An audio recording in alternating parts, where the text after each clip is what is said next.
Saudara, Anda menyaksikan Kompas Bisnis bersama saya Putri Oktaviani. Pengangguran muda Indonesia tertinggi di ASEAN. Apa resikonya bagi ekonomi dan bagaimana masa depan tenaga kerja di Indonesia? Kompas Bisnis akan tanya ke Direktur Eksekutif Selyos Bima Yudhistira yang saat ini sudah hadir di studio Kompas TV. Selamat pagi, Mas Bima. Selamat pagi. Mas Bima, kita lihat kan ini pengangguran usia muda tertinggi di ASEAN. Data terakhir mengatakan ada 15 sampai 24 tahun yang usianya segitu tuh 17,3%.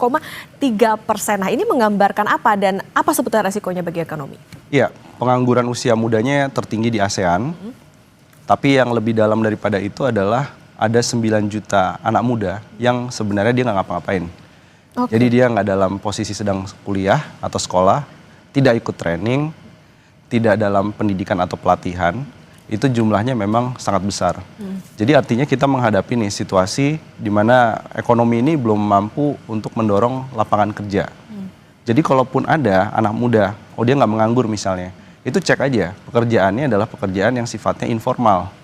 Jadi kalau pekerjaannya informal, dia masuk ke dalam gig ekonomi, itu hanya mode survival. Begitu juga ketika kita cek nih, ada anak muda yang jadi wirausaha. Wirausaha di Indonesia ini bagi anak muda, ada yang memang dia passionnya wirausaha, tapi banyak juga yang survival. Jadi hanya bertahan hidup, dia buka warung, kemudian dia jadi pedagang kaki lima, tapi dipersepsikan dari data statistik, dia posisinya bekerja. Jadi kita punya dua masalah, yang pertama adalah jobless, jadi anak muda yang memang dia menganggur, dia di rumah, atau yang kedua, dia sebenarnya underemployed. Jadi kalau yang jobless tadi udah jelas dia menganggur posisinya, underemployed ini yang kasihan juga nih. Dia kuliah tinggi-tinggi, dia kuliah kemudian per bulannya dapat support dari orang tua 3 juta per bulan. Tapi begitu dia selesai, lulus dapat ijazah, lapangan kerjanya yang sesuai dicita-citakan keahlian ilmunya nggak ada. Akhirnya apa? Dia kerja di perusahaan yang upahnya bahkan di bawah 3 juta. Nah, sebagian akhirnya menyerah dan kembali lagi ke orang tua. Jaga warung, dia nggak dibayar nggak apa-apa, tapi sebenarnya dia bisa memenuhi kebutuhan hidupnya. Dan itu pekerja yang nggak dibayar, itu jumlahnya juga cukup banyak. Nah itu tadi berarti kalau misalnya dikatakan anak mudanya ini usia berapa spesifiklinya, Mas? Kemudian juga di antara jobless dengan underemployment, kalau dilihat sekarang fenomenanya lebih banyak yang mana sebetulnya? Nah, lebih banyak yang underemployed. Underemployed justru. Ya, jadi dia bekerja. Lapangan kerjanya ada tapi lapangan kerjanya ada, upahnya dia underpaid atau upahnya rendah. Passionnya ataupun keahliannya deh, bukan passion, keahliannya itu nggak sesuai dengan bidang ilmu yang ditekuni. Jadi dia udah kuliah dapat IPK bagus misalnya di teknik mesin, tapi masuknya misalnya di teknologi informasi. Mungkin masih ada tekniknya, tapi passionnya dia nggak, passionnya dia kerja di sektor otomotif. Sektor otomotifnya nggak ready untuk melakukan rekrutmen. Lulusan sarjana misalnya yang terjadi adalah ya akhirnya mereka bekerja asal bekerja. Jadi fenomena asal bekerja ini yang makin lama makin mengkhawatirkan. Kalau ditanya tadi dampak ke ekonomi apa, berarti dampaknya nih, apa yang jadi keahlian dengan lapangan kerjanya nggak sesuai, maka upahnya nanti ke depannya itu akan stuck. Jadi kita kalau mau merayakan bonus demografi, mau merayakan Indonesia Emas 2045, pertumbuhan ekonomi tinggi, ini dengan kondisi underemployment seperti sekarang, itu akan susah. Karena orang yang penting kerja aja. Jadi banyak nih, tanpa mendiskreditkan ya, misalnya kurir, ojol. Itu kalau ditanya, sebagian ada yang sarjana. Saya pernah ketemu bahkan yang S3. S3 bukan S3 kemudian dia pensiun ya, akhirnya dia mencoba menjadi ojol agar tetap produktif, bukan. Dia S3 di usia yang produktif, usianya muda juga, tapi dia jadi ojek online. Jadi kan nggak sesuai nih untuk keahlian yang kualifikasinya tinggi. Artinya memang saat ini kondisinya lebih banyak orang yang bekerja di sektor informal begitu ya. Nah kalau tadi Mas Bima, kalau dari POV-nya masyarakat itu sebetulnya kan cari kerja ya sekarang udah bisa dikatakan relatif sulit. Tapi kalau dari point of view-nya pengusaha, sebetulnya kenapa sih mereka nggak memilih membuka lapangan kerja lebih luas lagi? Ini ada hubungannya nggak dengan misalnya investasi dan lain sebagainya? Oh iya, ada. Investasi itu semakin lama dia semakin kecil elastisitas atau dampaknya terhadap serapan tenaga kerja. Apakah investasi kita naik? Dalam beberapa tahun terakhir kalau dilihat memang trennya naik nih, kecuali di kuartal terakhir ya, di 2025, kuartal ketiga itu ada penurunan dibandingkan tahun sebelumnya. Tapi yang dilihat bukan hanya nominal, investasinya besar, ada kawasan industri dibangun, ada perusahaan teknologi, ada perusahaan otomotif mau bangun pabrik besar.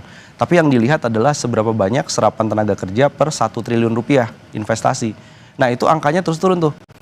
Dari yang sebelumnya 10 tahun terakhir misalnya, bisa 3.000 orang per 1 triliun investasi masuk. Investasi asing maupun dalam negeri. Tapi sekarang ini 1.400 orang per 1 triliun rupiah investasi yang masuk. Ini kan berarti terjadi penurunan nih. Jadi uang yang sama tapi menyerap tenaga kerjanya lebih sedikit. Tapi yang kedua juga, kenapa banyak perusahaan akhirnya masuk ke dalam sektor-sektor yang short term. Dia sektor-sektor yang jangka pendek. Jadi dia dibandingkan dia bangun pabrik, dia lebih memilih misalnya apa? Menjadi importir. Dibandingkan dia membangun hilirisasi secara penuh nih, mulai dari nikel sampai kemudian menjadi baterai mobil listrik, dia berhenti hanya pada udah deh smelternya aja, hanya pengolahan yang olahan primer, jadi nikel cuma jadi ferronikel, nikel pig iron, lempar keluar ekspor.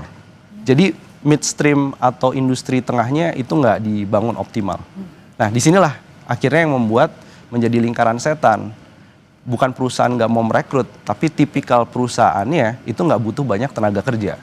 Oke, berarti ada perubahan gitu. Tapi kalau misalnya dilihat sebetulnya manpower atau sumber daya manusia di Indonesia itu sebenarnya masih menarik nggak sih untuk orang berinvestasi cari tenaga kerja di sini? Oh harusnya menarik sekali dong, menarik sekali.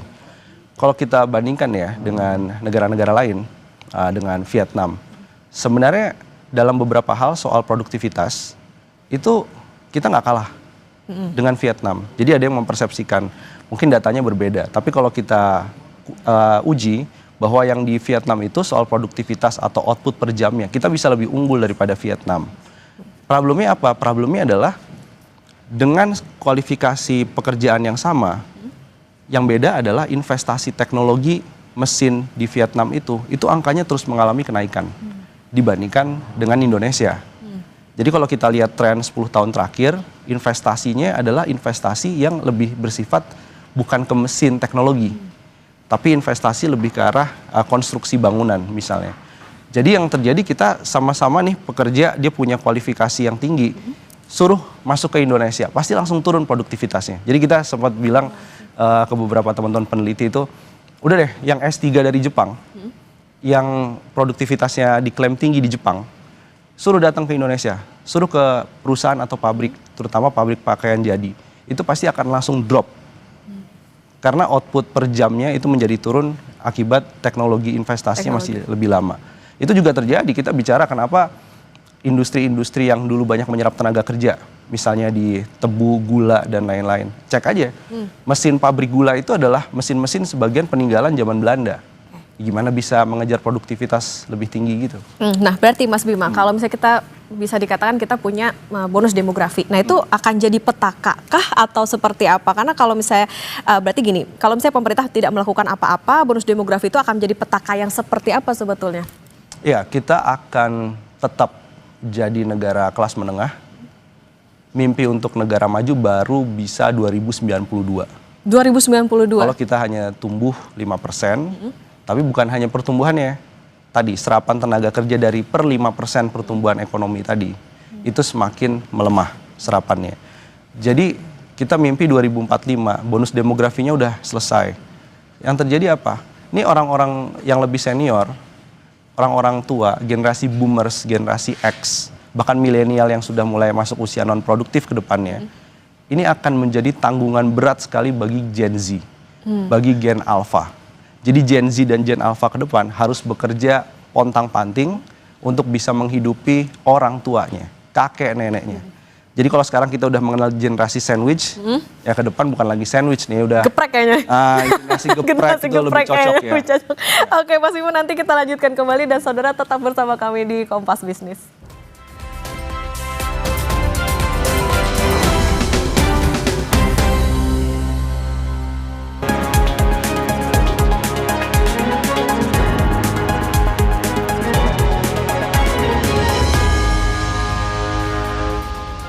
Saudara, Presiden Prabowo Subianto mengklaim angka pengangguran terbuka Indonesia terendah sejak 1998. Tetapi IMF mengingatkan angka pengangguran tahun ini bisa tembus 5%, bahkan naik tahun depan. Apalagi Organisasi Buruh Dunia juga bilang tingkat pengangguran usia muda Indonesia tertinggi di ASEAN.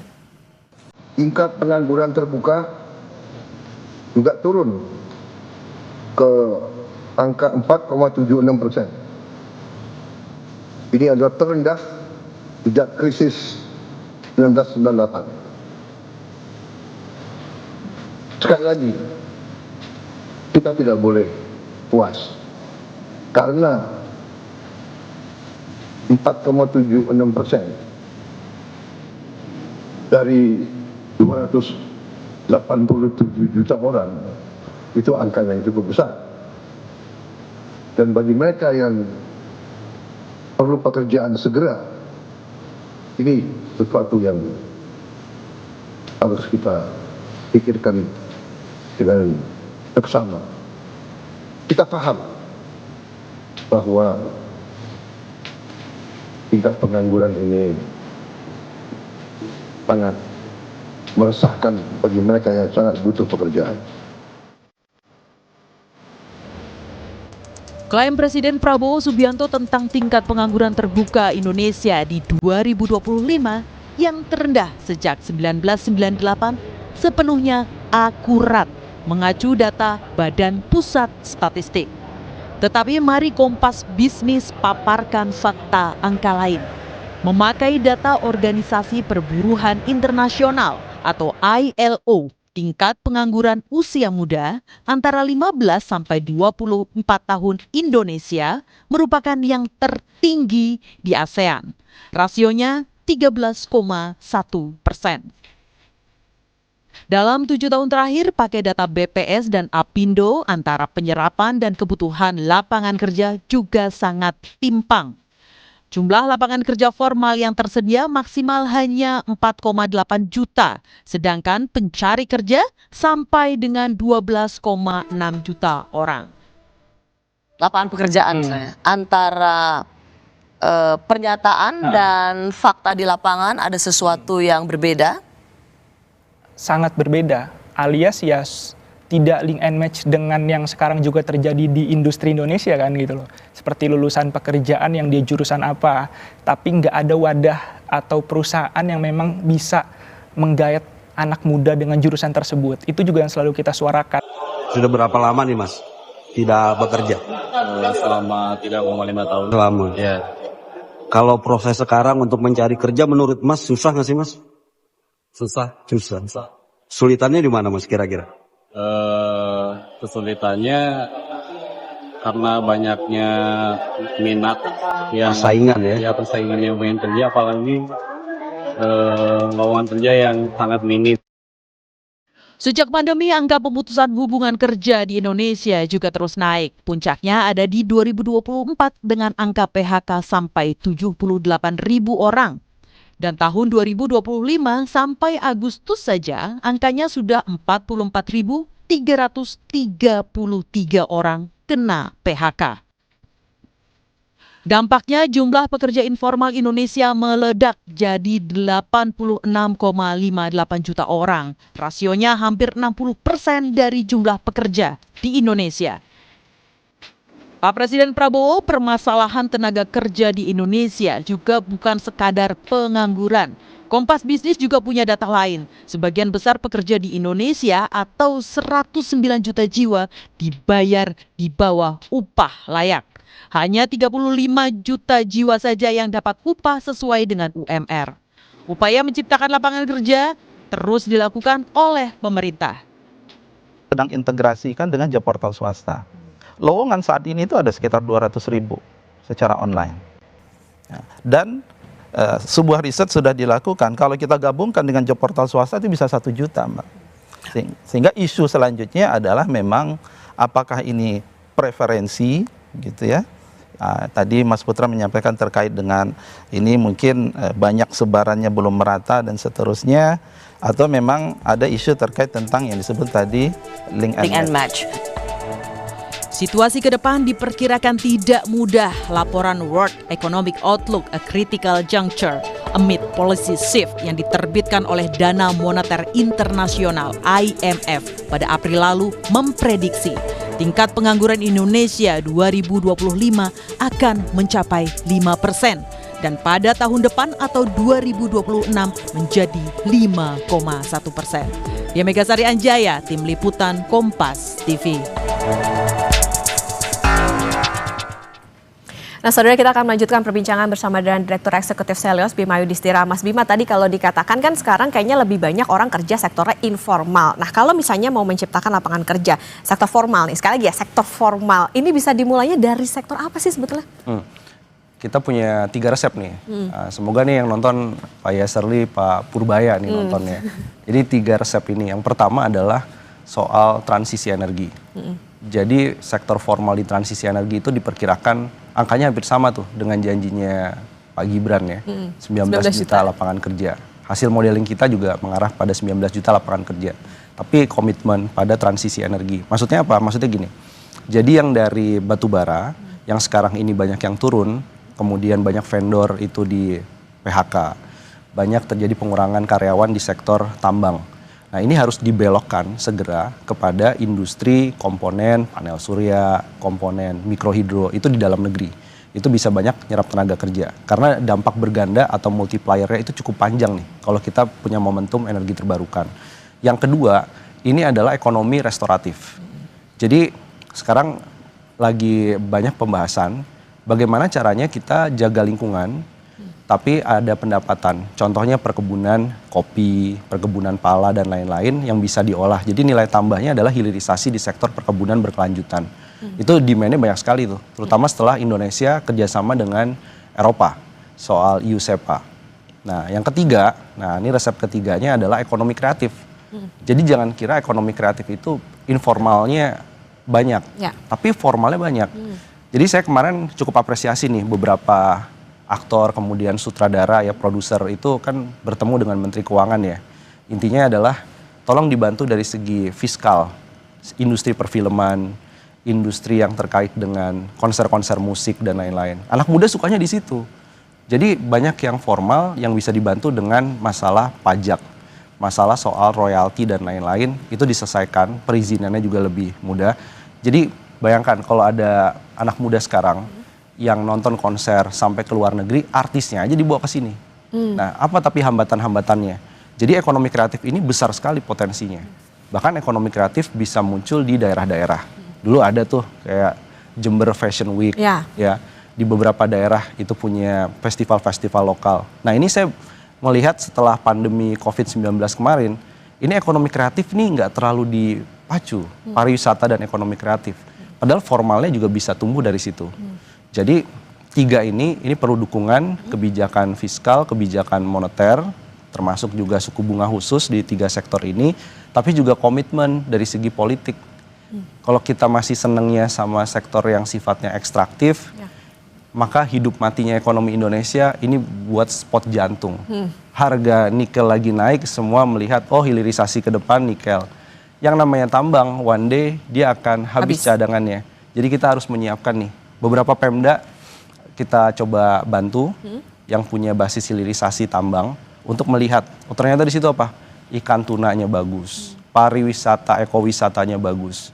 Nah, di sini mulai ditumbuhkan formalitas dan dibantu oleh pemerintah daerah. Nah, Mas Bima tadi kalau menyinggung soal energi, setahun terakhir ini kalau misalnya sektor energi itu udah dapat perhatian pemerintah belum sih? Karena kan ya di satu sisi mereka juga udah buka lapangan pekerjaan udah lumayan banyak nih. Iya, perhatiannya masih setengah hati. Kenapa? Karena Pak Prabowo itu berkali-kali bicara soal 100% energi terbarukan. Ini kita selalu ingatkan terus. Tapi kementerian-kementerian teknisnya kelihatannya nggak menjalankan itu. Danantara juga belum.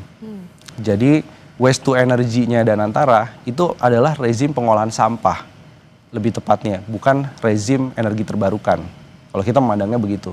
Tapi yang betul-betul misalnya di perbatasan. Ini kita kaget juga. Ngapain Indonesia impor 1 gigawatt listrik dari Malaysia untuk menerangi perbatasan Indonesia dengan Malaysia. Nggak kebalik. Yang harusnya Malaysia ini yang harus beli listrik bersih ya dari Indonesia. Jadi di situ kan berarti ada potensi nih. 1 gigawatt listrik yang kita beli dari Malaysia, ini kalau kita konversi, berapa banyak sih lapangan kerjanya? Itu banyak sekali di situ. Jadi banyak hal yang menurut saya antara political will Pak Presiden ini belum diturunkan dengan baik oleh pejabat-pejabat di bawahnya, terutama di Kementerian SDM salah satunya. Oke, jadi kayaknya hilirisasi ini nggak cukup nih untuk bisa menjadi kunci membuka lapangan kerja juga di sektor energi. Nah, Mas Bima, kan sekarang kita tahu ada program prioritas Presiden Prabowo Subianto, ada MBG, Kopdes. Ini kan dianggap jadi quick win masalah pengangguran juga. Nah, seberapa jitu kalau kita main dari angka skala 1 sampai 10 tertinggi atau baik, berapa sih nilainya? Nilainya 2. 2 out of 10. 2 out of 10. Kenapa? Jadi gini, ada beberapa konsep yang dari awal, contoh satu-satu lah ya, MBG dulu. Dari awal kita bilang, kalau mau MBG, fokus daerah 3T, pangan lokal. 3T itu paling banyak di mana sih? Salah satunya di Indonesia bagian timur. Jadi keluarga-keluarga miskin yang memang secara pendapatan rendah, tapi dia punya potensi pangan lokal. Itu yang harusnya dimanfaatkan untuk MBG. Sehingga siswa-siswa dari keluarga tidak mampu tadi atau rentan miskin itu bisa mendapatkan pangan lokal. Yang namanya pangan lokal tiap hari dia makan itu. Ya. Tinggal nanti dicek kandungan gizinya. Jadi ada ikan di situ, ada banyak sekali. Ada pelengkapnya nah, ya. Jangan kemudian malah ada MBG nih yang terjadi, impor dari daerah lain ya. Nggak usah impor luar negeri deh. Impor beras dari daerah lain itu melonjak. Nah, bahkan terjadi perebutan nih sekarang, harga ayam, harga telur itu beresiko naik karena ada MBG. Pangan lokalnya kemana? Jadi dengan pangan lokal itu bisa nyerap tenaga kerja. Kenapa? Karena menghidupi kantin, UMKM di sekitar sekolah dibandingkan pakai dapur-dapur yang sistemnya komando terpusat. Kedua, Kopdes Merah Putih. Kopdes Merah Putih ini 1-2 tahun ke depan itu kan ada pemilihan kepala desa. Banyak warga itu bilang, Pak jangan buka dulu Kopdesnya. Loh kenapa? Karena ini akan jadi pesaing dari UMKM, dari warung yang jual produk yang hampir sama dengan Kopdes Merah Putih. Yang mau menciptakan lapangan kerja, kan kalau nggak salah sekarang lebih dari 81.500 Kopdes seluruh Indonesia ya. Tapi kalau kita lihat memang di beberapa desa ada yang raknya banyak yang kosong. Kenapa? Ya karena warganya sendiri bilang, Pak jangan Pak. Karena ini akan jadi pesaing, bukan menciptakan lapangan kerja. Tapi cuman geser, bahkan mengurangi dari ekosistem ekonomi yang sudah ada di pedesaan. Jadi di sini ada konsep, koperasi bagus nggak? Koperasi bagus, kita dukung koperasi. Tapi koperasi yang dikelola memang betul-betul dari masyarakat. Kalau ada UMKM mau dikoperasikan, itu yang harusnya dapat support, bukan bikin model top down seperti Koperasi Desa Merah Putih. Nah, jadi mimpi Pak Prabowo memberdayakan ekonomi rakyat, koperasi dan lain-lain, itu dalam implementasinya sekarang belum kerasa untuk menciptakan lapangan kerja. Oke, Mas Bima, dari seluruh perbincangan kita nih, permasalahan pekerja tadi misalnya ada underpaid, overwork dan lain sebagainya, apakah bisa disimpulkan bahwa kerja pagi, siang, malam, jungkir balik, jumpalitas segala macam di Indonesia nyatanya nggak bisa bikin sejahtera? Yes, dan itu dikonfirmasi oleh namanya Mobility Social Index, Social Mobility Index. Jadi saya ada datanya tuh, menarik. Indonesia tuh di posisi 67. Negara yang mobilitas sosialnya macet. Artinya apa? Artinya makin rendah rankingnya, itu makin susah orang berpendidikan nih. Dari keluarga yang tidak mampu mau naik jadi kelas menengah, itu macet. Jadi pendidikan tinggi tidak menjamin kesejahteraan keluarga itu naik. Jadi kalau terus-menerus seperti ini, maka dia akan ngumpul di kelas menengah rentan. Yang kelas menengah susah naik jadi orang kaya. Orang kayanya semakin sedikit, jadi dia akan menggembung di tengah. Nah ini yang kita khawatirkan karena sulitnya lapangan kerja tadi membuat jadi generasi geprek tadi ya, bukan lagi sandwich generation. Bukan sandwich lagi. Iya. Oke, solusinya apa berarti Mas Bima? Solusinya sekarang, tadi kenapa saya cuma ngomongnya sama Pak Purbaya sama Pak Yeserli kan kira-kira begitu ya, pesannya sampai kedua itu. Menteri lainnya nanti dulu deh. Artinya apa? Dua orang ini harus duduk bareng untuk mengembangkan insentif fiskal, kemudian kebijakan. Gampangnya begini deh, ini ada magang berbayar atau magang berdampak ini. Jadi sudah oke dibayar sama negara, tapi jangan sampai mengulangi kesalahan kartu prakerja. Salahnya di mana? Setelah magangnya selesai, langsung diikat MOU dengan perusahaan. Jadi kalau sudah magang di sektor formal, di industri, itu langsung jadi karyawan tetap atau karyawan kontrak setidaknya. Jangan sampai setelah magang dia jadi menganggur lagi. Langsung lepas tangan lagi ya. Itu ada di dua orang ini nih kuncinya, di Pak Purbaya kemudian di Pak Yeserli. Jadi harapan kita dua orang ini bisa mengikat perusahaan. Anda sudah dikasih insentif pajak, udah ada tax holiday, tax allowance. Serap anak-anak magang ini itu menjadi karyawan. dengan cara itu yang masuk ke sektor formal itu bisa melonjak di 2026. Nanti kita akan lihat. Oke, ada keberlanjutan lah ya. Ini Yes. juga tentunya jadi PR pemerintah bahwa kalau tadi kita bicara soal bonus demografi ini jangan jadi petaka tapi justru disiapkan berbarengan dengan teknologi karena ya harus diingat juga Presiden Prabowo Subianto punya janji 19 juta lapangan pekerjaan. Terima kasih Direktur Eksekutif Selyos Mas Bima Yudhistira sudah bersama di Kompas Bisnis. Sehat selalu Mas Bima. Ya. Ya saudara, selebritas sekaligus terdakwa